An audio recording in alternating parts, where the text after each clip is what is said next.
bon, je vais suivre le plan qui est le déroulement de l'étude proprement dite. Je dirais, c'est presque un cas d'école, sauf que c'est sur un véritable système d'un projet d'automatique.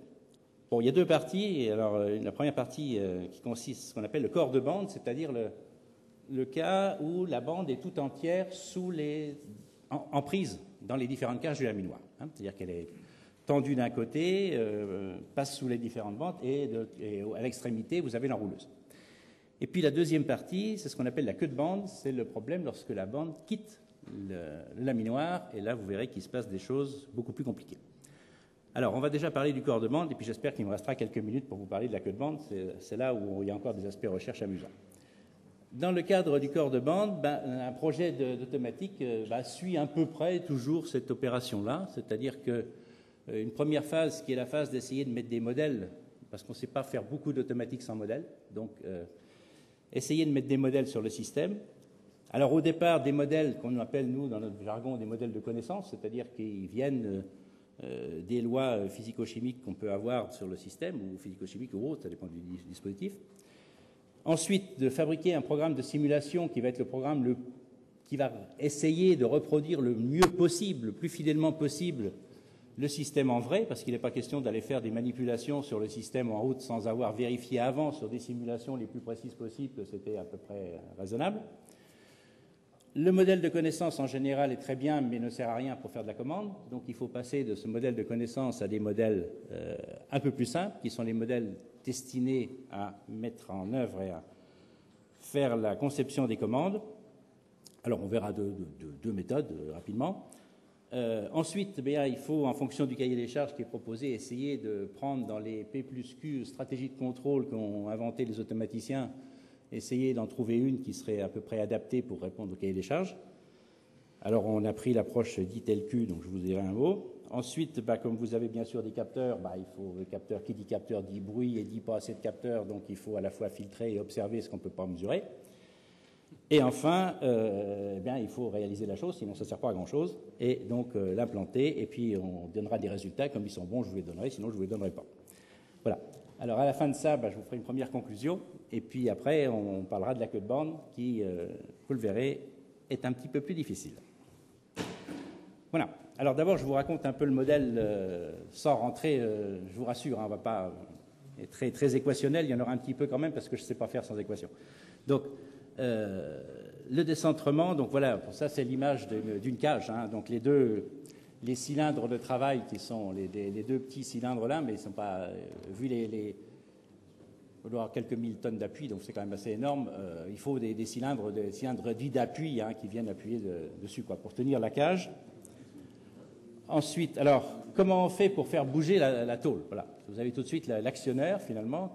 Comment est-ce qu'on fait tourner la tôle? Puisque dire qu'il faut la maintenir au milieu, quel est l'actionneur? C'est la cage elle-même qui sert d'actionneur. Alors, quel est l'organe de commande? L'organe de commande consiste, vous voyez ici, à faire ce qu'on appelle un déhanchement de cage, c'est-à-dire qu'au lieu d'avoir les deux cylindres, les cylindres ici qui sont rigoureusement parallèles, vous appuyez un peu plus fort d'un côté que de l'autre. Comme vous appuyez un peu plus fort, c'est-à-dire que vous créez effectivement un trapèze. Comme vous créez un trapèze et qu'il faut bien que toute la matière qui rentre d'un côté ressorte de l'autre, là où c'est un peu plus mince, ça va un peu plus vite. Donc comme ça va un peu plus vite, ça tourne. Voilà, c'est tout bête. Voilà comment on fait tourner la bande. Voilà, donc avec le bilan matière, vous en déduisez que ça tourne. Alors évidemment, la cage n'est pas toute seule. Après, c'est un peu plus compliqué du point de vue des équations parce que votre bande de tôle, elle est en prise dans les deux cages, ça tire d'un côté et de l'autre. C'est un matériau qui est à la fois élastique et plastique à ces températures-là. Donc, vous imaginez la complexité des équations. C'est de la mécanique à laquelle je ne connais rien, mais les spécialistes d'ArcelorMittal et d'Arcelor Research savent très bien écrire des équations là-dessus. Donc, ils ont écrit des équations très compliquées qui tenaient compte d'un peu tout. Et croyez-moi, les équations de laminage sont complexes, puisqu'il faut quand même tenir compte aussi des problèmes de glissement entre les rouleaux. C'est pas simple du tout. Il faut prendre en compte alors le coin d'entrée, parce que la bande n'a pas de raison d'arriver tout à fait rectangulaire. Le décentrement d'entrée, on verra que c'est un des gros problèmes. C'est le fait que la bande n'arrive pas dans l'axe, malheureusement. Les problèmes de cédage de cage, parce que la cage a beau être un truc énorme, c'est quand même relativement élastique, ça finit quand même par bouger. Le différentiel de traction entre les cages, et enfin le différentiel de serrage. Oui, le différentiel de serrage, c'est ce que je vous ai raconté avant, c'est-à-dire la commande. Voilà. Alors, combien il y a d'équations là-dedans? En gros, pour chaque cage, on a deux équations. L'équation du... Alors, le DCB, ça veut dire le décentrement de la bande, qui, en anglais, si vous avez quelque part des trucs en anglais, c'est bien possible, c'est écrit SOC comme Strip of Center, ça dépend des endroits. Donc, la position du centre de la bande par rapport à l'axe, au centre de l'axe du laminoir, et puis l'angle que fait la bande avec, effectivement, cet axe. Voilà. Donc, par cage, vous avez deux variables. Vous avez n cages, ça vous fait deux n équations, deux n variables. Alors, l'exemple sur lequel nous avons travaillé, ce n'est pas un 7 cages, c'est un 5 cages qui est à Eisenhüttenstadt, à peu près quelque part au nord de Berlin. Je ne l'ai jamais vu, mais bon, c'est un laminoir qui avait l'intérêt d'être assez bien instrumenté, ce qui n'est pas forcément le cas de tous les laminoirs, on en parlera à la fin. Bien, donc vous avez les variables qui interviennent là-dedans. Les équations sont évidemment non linéaires parce qu'elles n'ont pas de raison d'être linéaires, ce serait trop simple. Vous avez n commandes qui sont donc les n différentiels de serrage et eh bien vous fabriquez avec ça une simulation. Donc à partir des équations. Bon, la simulation, c'est juste pour montrer. Non, c'est pas comme ça, c'est comme ça. Voilà. Ça, c'est la simulation d'une cage. Voilà, les équations d'une cage. C'est un schéma de type Simulink, licence MATLAB Simulink. La commande, vous voyez, la commande, elle est là. Voilà, c'est ça. Ça, c'est le différentiel de serrage.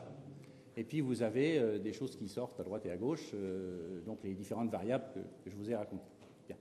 Alors, une cage, évidemment, toute seule, vous ne pouvez rien faire. Cette cage-là, elle est connectée à la suivante, et la connexion entre les cages, c'est-à-dire le fait que les équations différentielles sont couplées, c'est pas deux n équations avec 2 et 2 et 2, elles sont toutes couplées entre elles à cause de la bande. À cause de la bande et à cause, effectivement, de l'attraction qu'il y a. C'est cette bande qui vous crée, voilà, là.